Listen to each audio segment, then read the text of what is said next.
to take part today. I've been really enjoying all the sessions so far, some really interesting presentations. So yeah, Farston, we're a technology provider, we're a management information solution developer and provider, and effectively our purpose is to guide our customers through the digitisation of their business and the technological evolution of the printing and packaging industry. Simply put, we just help businesses to work smarter, faster and better.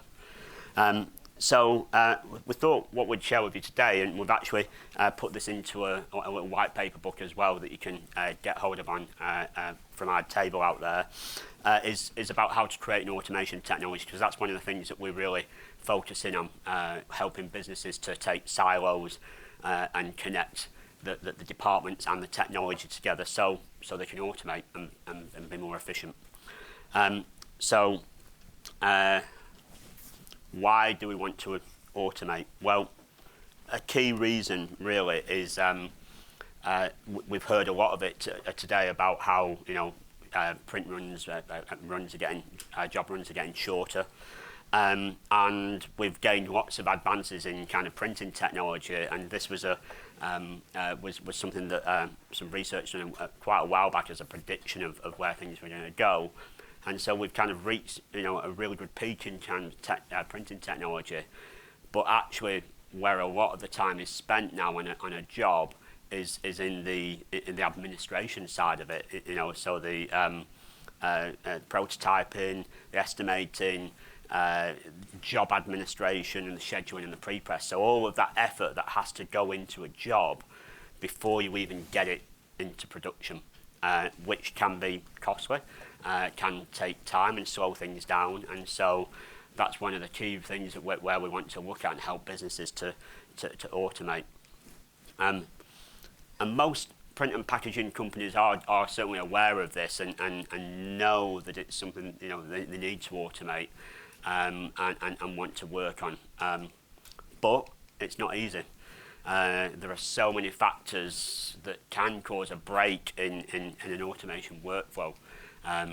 Hopefully some of these are all kind of things that you might be familiar with or have thought about, where it can just trip up and break a workflow. So we need to try and think about it as we embark on a project.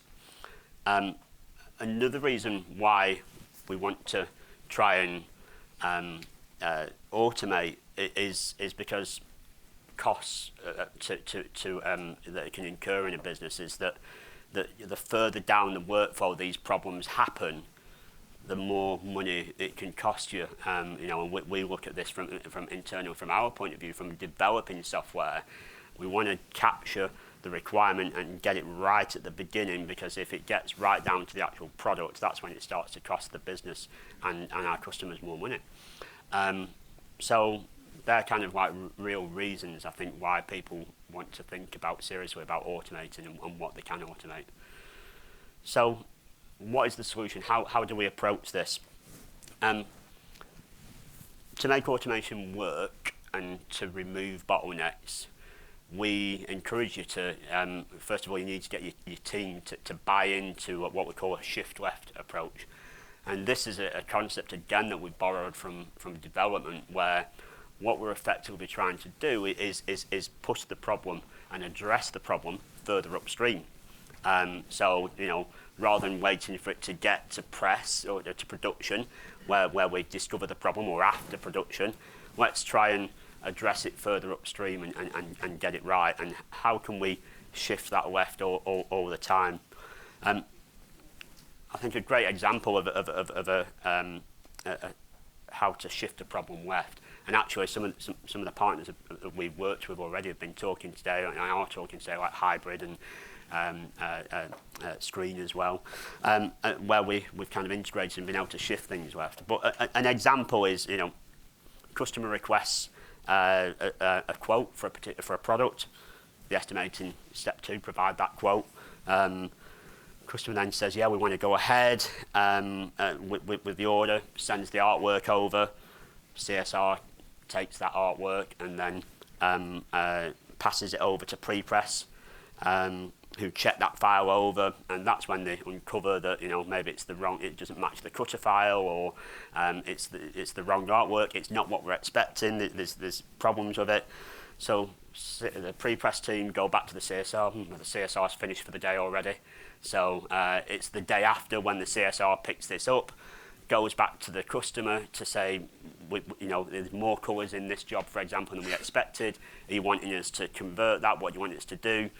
The customer starts going a bit nuts because it's like, I gave you this artwork the day before, and, you know, why are you only telling me now? And that is kind of a, you know, perhaps a typical scenario that we might be familiar with in packaging production. So how do we shift that left? Well, we can, what we can do is we can integrate with tools like Hybrid or Focus Switch and things like that, where we can actually, the customer requests for the quote, estimate and oblige, and return that quote back. Customer orders, but then instead of the CSR retrieving the artwork, we just provide them with a link where the customer can upload the artwork themselves. That artwork then actually goes through the workflow process, looking at the properties of the job, and compares and contrasts, and picks up straight away, without pre-press even having to get involved, that there's a problem, and that can then report back to the CSR, or it can report back to the customer directly, or it could even auto-fix certain things. So it takes out all of them steps and gives us a greater opportunity to maybe, because we've reacted so quickly, that we can actually go back to the customer and charge them for the amends that we're going to make, rather than having to go back cap in hand, a little bit embarrassed that it took us a couple of days to pick up on this. So that's an example of how we can shift things left by moving it further upstream. We could even go an extreme further, shift left and let the customer create their own quote using a portal, or you know, a web to print solution as well. So 4 things you need to do when you implement a shift left approach, when we want to kind of automate things. How do we do that? One, and I'm a great believer of this in anything principle in business, is you need to sell your vision. You need to know what your purpose is, what your why is. Great book, Simon Sinek, you know, about Find Your Why. Recommend, if you haven't read that, to take a look at that. It's a great driver for your business. Why do we want to do that? If people have a vision, if people know what the why is, it makes it far easier for people to make decisions. It makes it far easier for people to know that we are fitting in with, you know, we can make decisions that fit in with the values and the vision of the business.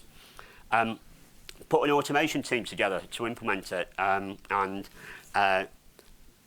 run automation meetings with your new team, and then also create a system to log automation failures so that we can correct them.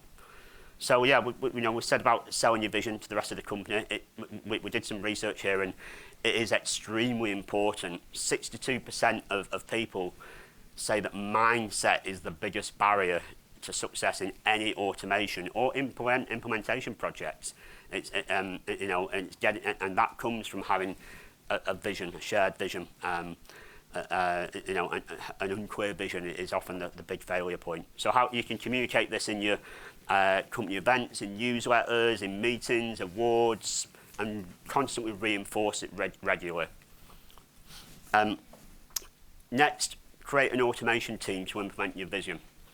Every business, the success behind every business is having an entrepreneur, effectively, a visionary, is having an executor or a manager, and having a techie. And the same applies for a project, any project. If you have that visionary, you have that executor and the techie. So, the visionary, sometimes for small businesses, this might be one of the same people. We might not have the luxury of having all different people to do the different roles, but where you can, try and get them different people involved from different areas of the business. As we said, run automation meetings with your new team as well. So hold a project kick-off meeting as a starting point to share what the vision is, to get people's ideas, to reinforce that vision. Brainstorming ideas for what the first project is that you're going to do. What is the first automation project that you're going to do? I always try and encourage as well and think about, rather than going for a really big project, try and do something small, or break that big project into smaller projects and go for incremental gains. The power of the compound effect. It's got more chance of being successful, and by doing marginal gains over time, that eventually leads to much bigger savings. And then finally, create a system to log automation failures. So somewhere that you can record it. Now, this could just be a simple manual form that you fill in. It could be an electronic form. But it's really important to, when something doesn't work in that automation project, log it so that it can be addressed and fix it, and reinforce that vision on the log sheet. And then review these at the regular meetings that you have. So yeah, that's just quite a simple overview of how you can create slick automated workflows in your company, how you can create that culture and help people to understand your vision, and something that hopefully you can go out and do for yourselves. Thank you. Thanks so much.